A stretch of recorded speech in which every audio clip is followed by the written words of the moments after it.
2023 में प्रवेश शिक्षा नगरी सीकर के लगभग 20-30 किलोमीटर बीकानेर रोड पर आज सरकार का दमनकारी जो षड्यंत्र मेरे को रोकने के लिए या आपकी आवाज दबाने के लिए जो रचा गया था वो पूरा हुआ।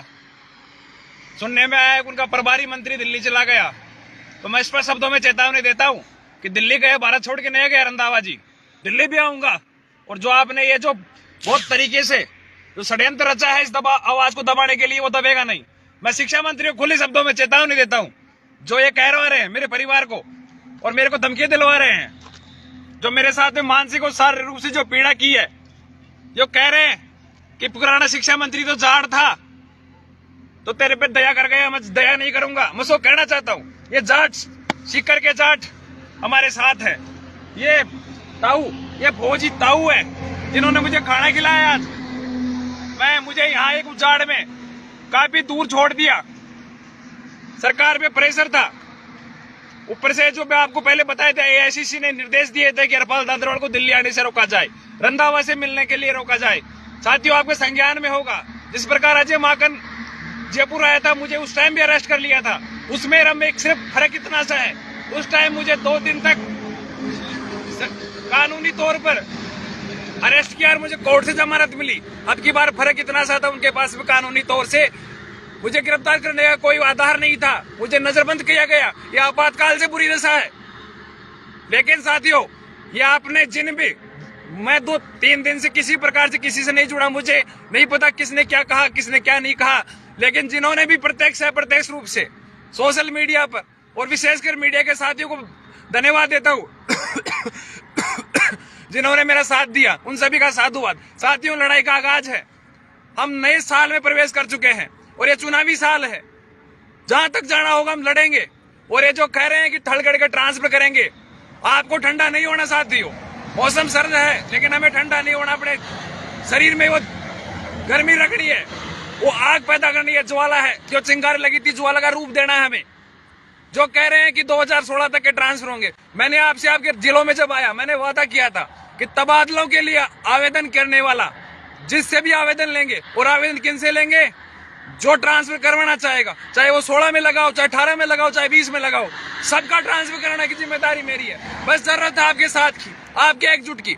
जो साथी 2016 से पहले है वो ये सोच के रजाई में ना सोचा है कि अब तो नीति आ रही है, पॉलिसी आ रही है, 2016 वाला पहले हो जाएगा। मैं 2016 के बाद वालों को वादा करता हूं आपके लिए, चाहे मुझे अभी तो उन्होंने गैर कानूनी रूप से नजरबंद किया है, यानी भविष्य के अंदर मुझे जेल में डाल दे, मुझे जैसी कर दे, मेरे साथ में जो कुछ अत्याचार करेंगे मैं सहने के लिए तैयार हूं, लेकिन मैं मेरा वादा निभाऊंगा।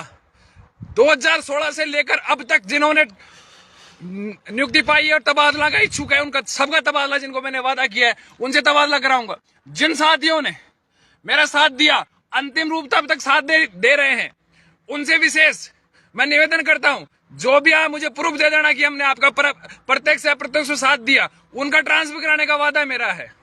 साथियों, जिन भी साथियों ने जो साथ दिया उनका पुनः मैं धन्यवाद कहना चाहूंगा। और मुख्यमंत्री महोदय जी, आपसे मैं कहना चाहूंगा, ये कौन सी मजबूरी है, देख रहे सुनने में आ रहा, भी ये साथी आए, उन्होंने बताया कि आपने कैबिनेट में कह दिया कि मुख्यमंत्री शिक्षा मंत्री से ट्रांसफर करो। शिक्षा मंत्री और पीसीसी चीफ का आज अभी बयान पढ़ा रहे थे मेरे को, वो दोनों में भी शिक्षा मंत्री जी कह रहे हैं नीति बना रहे, नीति का राग फिर लाभ रहे। ये साथी कोई नीति नाती नहीं बनाने वाले, और ये 2016 का डंगा सिर्फ अपने में मतभेद फूट डालने के लिए करना चाहते हैं। मैं आपसे कहना चाहूंगा कि विशेषकर पीटे साथियों से कि ये जनवरी के अंदर तुम्हारी काउंसिलिंग गई, 5500 पद पर गए, तो तुम्हारा ये ट्रांसफर सपना बढ़ के रह जाएगा।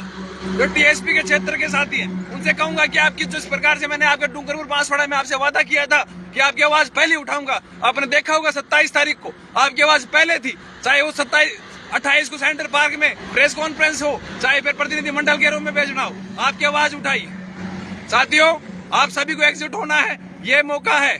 ये मौका चूक गए तो दोबारा से फिर आपको कोई हरपाल दादरवाल आपके जिलों में बुलाकर राजधानी जयपुर में नहीं करने आएगा। साथियों, जिस प्रकार 27 को दमनकारी षड्यंत्र करके मेरी माता बहनों, मेरे शिक्षकों में लाठीचार्ज की बर्बरता पूर्वक, उसको भी सर पुलिस नकार रही है, और पुलिस इसको भी नकार रही है कि हमने हरपाल दादर को अरेस्ट नहीं किया। मैं कह रहा हूं मेरे को अरेस्ट नहीं किया, लेकिन अरेस्ट करने का आधार नहीं था, उन्होंने मुझे नजरबंद किया, गैर संवैधानिक तरह किया। इसको मैं कोर्ट में चुनौती दूंगा, कल मैं वापस जयपुर आ रहा हूँ और जिस प्रक्रिया को मैंने छोड़ा था वही गुलाब के फूल होंगे, वही सिविल लाइन होगा 9:30 बजे। कल मैं बीडी कला के निवास फेरूंगा, देखता हूँ कल कौन सी पुलिस मुझे उठाती है। जो भी साथी जुड़े हैं एक बार शेयर कर दीजिए, सुबह विस्तार से आपको मैं वापस मेरी इसी पेज पे लाइव आकर पूरी जानकारी दूंगा। जो भी साथी जुड़े हैं विशेषकर मैं ताऊ जी का धन्यवाद दूंगा जिन्होंने 30 साल तक अपनी नौकरी देश की सेवा में फौज में निकाली है। इन्होंने बेटे के जैसे मुझे यहाँ मैं जब इधर से काफी लंबा, इधर से मैं पैदल आ रहा था, मुझे किसी ने बताया कि सीकर यहाँ से ज्यादा दूर नहीं है, मैं पैदल आ रहा था, मेरे पास में कोई सोर्स नहीं था।